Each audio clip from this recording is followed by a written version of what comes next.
जिस तरीके से एफआईआर थी कि रोहिंग्या मुसलमान और बांग्लादेशी मालेगांव शहर में रहते हैं, उनके कुछ कागजात बने हुए हैं या उस तरीके से कोई काम हुआ है, ये एफआईआर आने के बाद में पुलिस इन्वेस्टिगेशन के अंदर जब ये लोगों को अरेस्ट किया गया तो पूरे महाराष्ट्र का ध्यान जो है तो ये लोगों की तरफ था कि भाई किस तरीके से बांग्लादेशी और रोहिंग्या और ये सब लोग मालेगांव में पकड़े गए। लेकिन जब चार्जशीट दाखिल हुआ इस मामले में तो पता चला कि भाई कोई भी एक भी शख्स मालेगांव में रोहिंग्या मुसलमान या बांग्लादेशी पुलिस को नहीं मिला। और उसके बाद फिर ऐसा हुआ कि जन्म दाखिले के जो ये लोगों ने बनाए हैं उसमें थोड़ा हेरफेर होने की वजह से बिना वजह इनको आरोपी किया गया। हेयरिंग होने के बाद में कोर्ट ने इन सब का बेल अलाउड किया। इस मामले में शुरुआत से माइनॉरिटी डिफेंस कमेटी के शेख आसिफ साहब, मुस्तकिम दिग्नी साहब टाइम टू टाइम इस मामले में हम लोगों को गाइडेंस करते रहे। जो भी तकलीफें हम लोगों को उस वक्त आई वो तकलीफों का हल ये दोनों लोगों ने निकाले और हम लोगों को अच्छा खासा सपोर्ट इन दोनों शख्स ने किए, जिसकी वजह से आज हम कामयाब हुए। और कामयाबी ये मिली कि भाई इनकी जमानत हमको हो गई। माइनॉरिटी डिफेंस कमेटी के जो भी और भी जिम्मेदार लोग हैं वो सभी लोगों ने इसमें काफ़ी मेहनत की हुई है और जिसका जो हल है वो आज इनकी ज़मानत हुई, जिसमें हमको कामयाबी मिली। ये इस तरीके से आज हम लोग जो है तो आगे के आरोपी की भी ज़मानत करने की कोशिश कर रहे हैं। कुछ पीर के रोज दूसरे सीआर के अंदर भी ज़मानत होने की उम्मीद है और जो लोगों की ज़मानत नहीं हुई उसके लिए आगे भी हम लोग मुस्तकिम डिग्निटी साहब और शेख आसिफ साहब की गाइडेंस के ऊपर हाई कोर्ट का भी रुख करने का इरादा रखते हैं। हमारे शेख आसिफ साहब और मुस्तकिम डिग्निटी साहब इनके अलावा कोई मदद नहीं किया। जैसे भी हुआ वो करते रहे और करते रहेंगे। हमारी यही दुआ है कि आगे अल्लाह उनको तौफीक दे, सबको हेल्प मिलती रहती है। कोई नहीं आया, सिर्फ हमारी रुदात पूछने वाले यही दो आदमी थे, मुस्तकिम डिग्निटी और शेख आसिफ। यही हमारा पूरा तकलीफ पूछते थे, तसल्ली देते थे। यही सिर्फ मुस्तकिम भैया, आसिफ भैया, ये लोगों के सिवा कोई नहीं आया और ना किसी का साथ, ना किसी का कुछ, कोई पूछने वाला नहीं, कोई देखने वाला नहीं। सिर्फ आसिफ भैया और मुस्तकिम भैया के सिवा कोई नहीं हमारा। अल्लाह उनको यही हिदायत दे बस, सिर्फ और वो अल्लाह परवरदिगार। अभी तक तो कोई नहीं आया और पहले भी कोई नहीं आया था और शेख आसिफ भाई और मुस्तकिम डिग्निटी भाई ने बहुत मदद की हमारी। अभी तुम्हारे भाई के लिए तुम बहुत महीनों से कोर्ट के चक्कर काटते थे, नासिक जाते थे, अभी तुम्हारा भाई छूट के आ गए, तो क्या महसूस कर रहे हो? बहुत खुशी हुई हमारे को और इंशाल्लाह जो जेल में बंद है वो भी बहुत जल्दी छूट जाएंगे। माइनॉरिटी डिफेंस कमेटी की जानिब से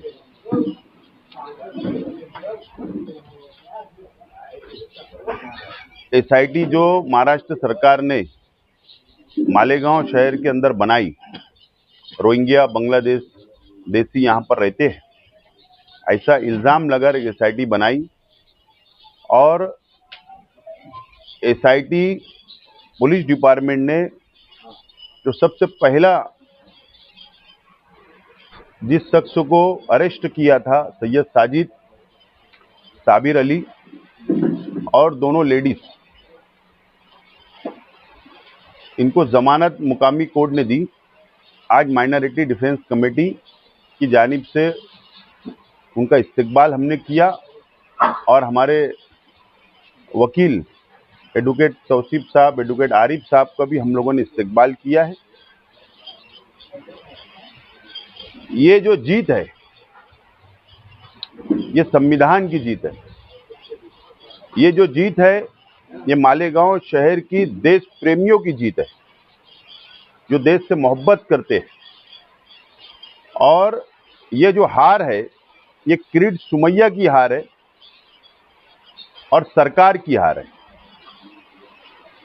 हम पर जो इल्ज़ाम लगाया गया था कि यहाँ पर बांग्लादेशियों को पनाह दी जाती है, यहाँ पर रोहिंग्या को पनाह दी जाती है, इस तरीके का बहुत संगीन इल्ज़ाम मालेगांव शहर वासियों पर लगाया गया था।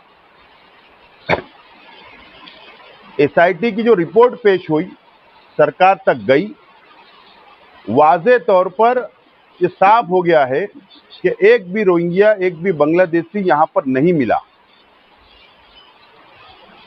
यह हमारे शहर के लिए बहुत बड़ी बात है।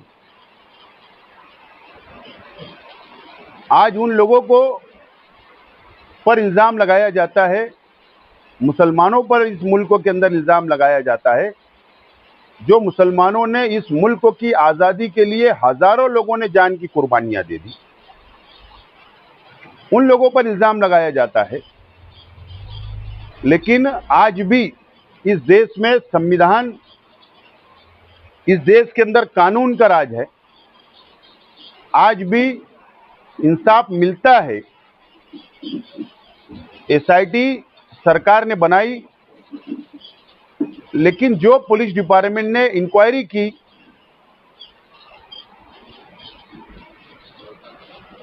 उन लोगों का भी इंसाफ दिलाने के अंदर मैं ऐसा मानता हूं कहीं ना कहीं हम लोगों को, उन लोगों ने भी साथ दिया।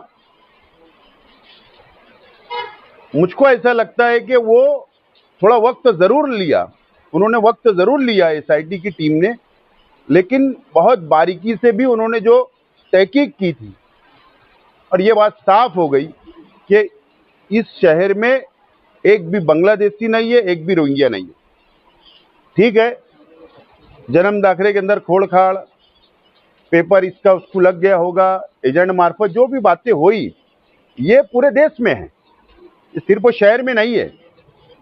अगर सरकार ने पूरे महाराष्ट्र के अंदर एसआईटी बनाई इस ताल्लुक से, तो मुसलमान नहीं बल्कि दूसरी कौम के लोगों का भी इस तरीके का पेपर बाहर आएंगे, ये बिल्कुल साफ तौर पर आ सकते, मेरा 1001% दावा है। बहरहाल आज हमें खुशी है कि जमानत का सिलसिला शुरू हो चुका है, और उम्मीद है कि जो लोग भी अभी तक जिनको जमानत नहीं मिली, हमारे लीगल सेल उनके लिए कोशिश कर रहा है, कानूनी लड़ाई लड़ रहा है। उम्मीद है सब लोगों को जमानत मिल जाएगी। मालेगांव शहर पर जब बांग्लादेशी और रोहिंग्या का इल्जाम लगा तो सबसे पहले गिरफ्तार होने वालों में यही लोग थे। हमारी 2 ख्वातीन थी शहर की और 2 नौजवान थे, उनको बेल मिली, ये खुशी की बात है। और मुसलसल 8 महीने से हम कानूनी लड़ाई लड़ रहे हैं। 51 नंबर में जो लोग हैं उनका फैसला अभी नहीं हुआ, एक अंदाज है कि पीर के दिन उनका भी फैसला हो जाएगा। और उसके बाद जिन लोगों की बेल नहीं हुई है उनके लिए हाई कोर्ट में किस तरह से कोशिश की जाए, इसकी भी तैयारी माइनॉरिटी डिफेंस कमेटी की है। आप लोग देखेंगे कि इतनी बड़ी मुसीबत जब शहर में आई तो ये जिम्मेदारी किसकी थी? इलेक्शन में जीत कर आने वाले की जिम्मेदारी रहती है जब शहर पर ऐसी मुसीबत आए, मगर ना कानूनी तौर पर, ना सरकारी नुमाइंदा होने के बावजूद, एक एमएलए होने के बावजूद किसी तरह की कोई नुमाइंदगी की गई हो। ये साबित हो गया एसआईटी की रिपोर्ट में भी, और किसी चार्जशीट में ये नहीं आया कि ये बांग्लादेशी या रोहिंग्या है। उसके बावजूद भी मुकामी एमएलए ने कोई भी कोशिश कानूनी तौर पर नहीं की, और आवाम को भी यह एहसास होने लगा, जो लोग बंद थे उनको भी यह एहसास होने लगा कि माइनॉरिटी डिफेंस कमेटी ही उनके लिए कानूनी तौर पर कोशिश करेंगी। मैं यहाँ, हमारे वकला बैठे हैं जो नहीं है, तमाम ही वकला का शुक्रगुजार हूँ कि वो मुसलसल इस केस में कई मर्तबा आर्ग्यूमेंट किए, अपना वक्त दिया और मुसलसल इस केस में लगे रहे। और आज ये साबित हुआ कि हमारे शहर में कोई बांग्लादेशी, कोई रोहिंग्या नहीं है।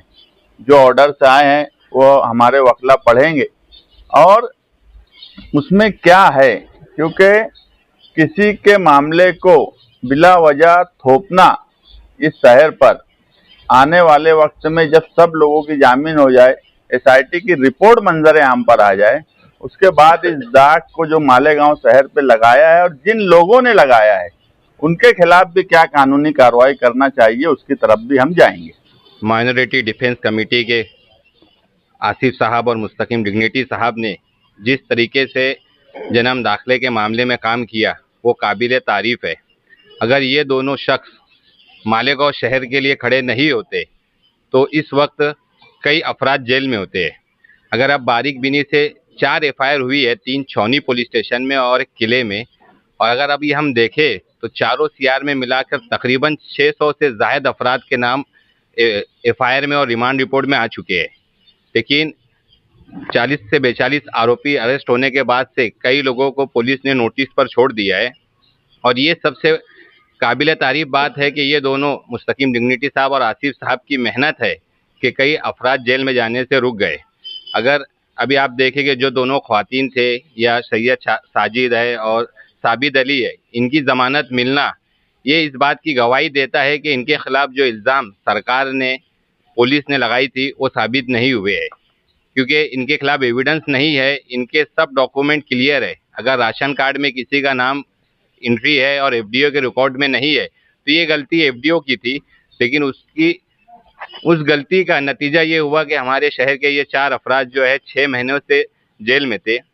मैं अल्लाह ताला का सबसे पहले शुक्रिया अदा करता हूँ कि इनकी ज़मानत मिली है, और इंशाअल्लाह ताला माइनॉरिटी डिफेंस कमेटी जिन अफराद की भी ज़मानत अभी यहाँ से रिजेक्ट हुई है उनके लिए हाई कोर्ट जाने के लिए पूरी तैयारी कर रही है।